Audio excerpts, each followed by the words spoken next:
যশোরের নোয়াপাড়ায় চলাচলের রাস্তা বন্ধ করে ড্রেন তৈরির প্রতিবাদে মানববন্ধন অনুষ্ঠিত হয়েছে। অভয়নগর থেকে নজরুল ইসলাম মল্লিকের তথ্য ও শেখ আলী আকবরের চিত্রে থাকছে বিস্তারিত। যশোরের অভয়নগর উপজেলার নোয়াপাড়া পৌরসভার ওয়ার্ডবাসীর চলাচলের রাস্তা বন্ধ করে ড্রেন নির্মাণ করায় প্রতিবাদে মানববন্ধন অনুষ্ঠিত হয়েছে।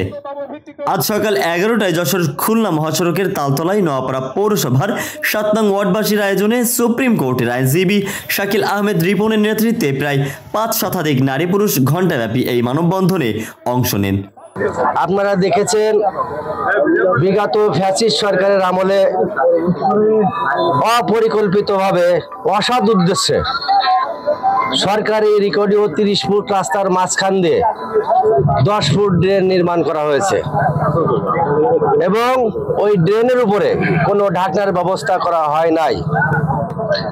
আমরা লোকমুখে বারবার শুনতে পেরেছি যারা বিগত ফ্যাসিস্ট সরকারের আমলে দায়িত্ব পালন করেছিলেন তারা নিজেরাই অসৎ উদ্দেশ্যে অর্থের বিনিময়ে এই রাস্তাটাকে অকেজো করে দিয়েছে।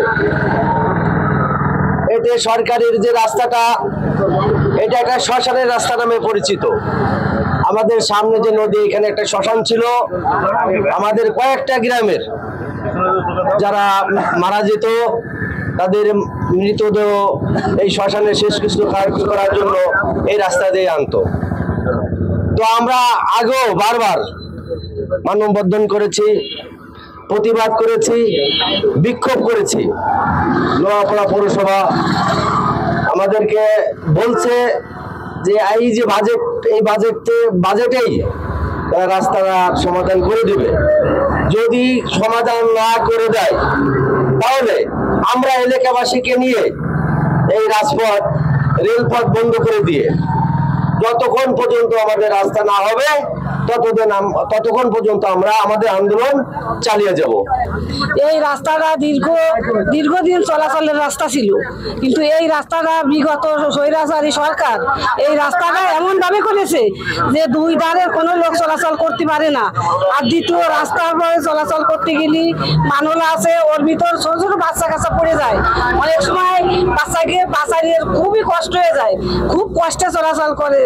যদি কোনো মহিলা কখনো অসুস্থ হয় তাহলে তাদের মাইল ফোর্স বা তালতলা হইতে ঘুরায় নিয়ে যাইয়ে তাকে চিকিৎসা করতে হয়। আর এই রাস্তার জন্য আমরা গতবারও মানববন্ধন করেছি পৌরসভার কাছে, টিউনো সাহেবের কাছে আমরা এই দায়িত্বটা দিছিলাম, কিন্তু এই পর্যন্ত গুরুত্বপূর্ণ দায়িত্বটা তারা বহন করেনি। এই জন্যই আমরা আবার এই রাস্তার জন্য মানববন্ধন করছি। অনেক লোক, হাজার হাজার লোক আমরা মানববন্ধন করছি এই জন্যই যে এইবার যদি এই রাস্তা সংস্কার না করে, পিচ ঢালাই না দেয়, তাহলে আমরা নিজেরা পৌরসভা, টিউনোর অফিস এবং এসিডেন্টের অফিস আমরা ঘেরাও করবো। এমনকি bypass road, main road, rail road আমরা সবই বন্ধ করব। আমি এখানে অনেক শ্রমিকরা এখানে কাজে নিয়োজিত থাকে এবং তারা সবসময় আশা করে যে আমরা একটু সহজ পথে চলাচল করি। আজকের আমাদের এখানে যে আকিজ গ্রুপ এখানে দখলদারির অবস্থায় আছে। এখানে কিছুদিন আগে এখানে আমাদের ছিন্নমূল যে লোকজন বসবাস করত তাদেরকে বিতাড়িত করে তারা অ্যাকোয়ার করেছে।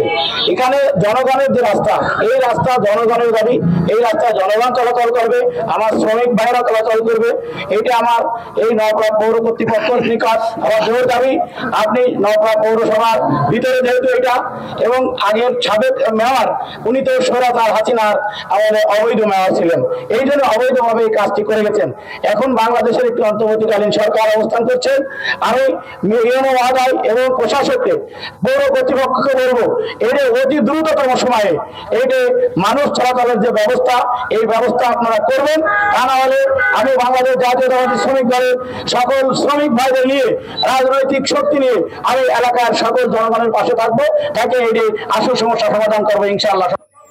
এ সময় উপস্থিত ছিলেন সাবেক কাউন্সিলর জাকির হোসেন, জাহানারা খাতুন, শমসের আলম, বিএনপি নেতা শেখ আসাদুল্লাহ, মুরাদ হোসেন, কৃষক দল নেতা আশরাফুর রহমান, শ্রমিক দল নেতা রফিকুল ইসলাম টুলু, স্বেচ্ছাসেবক দল নেতা মোল্লা হাবিবুর রহমান প্রমুখ।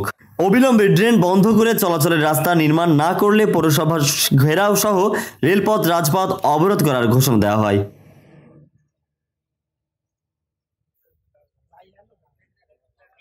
আমার মনে সত্যি কথা হচ্ছে না।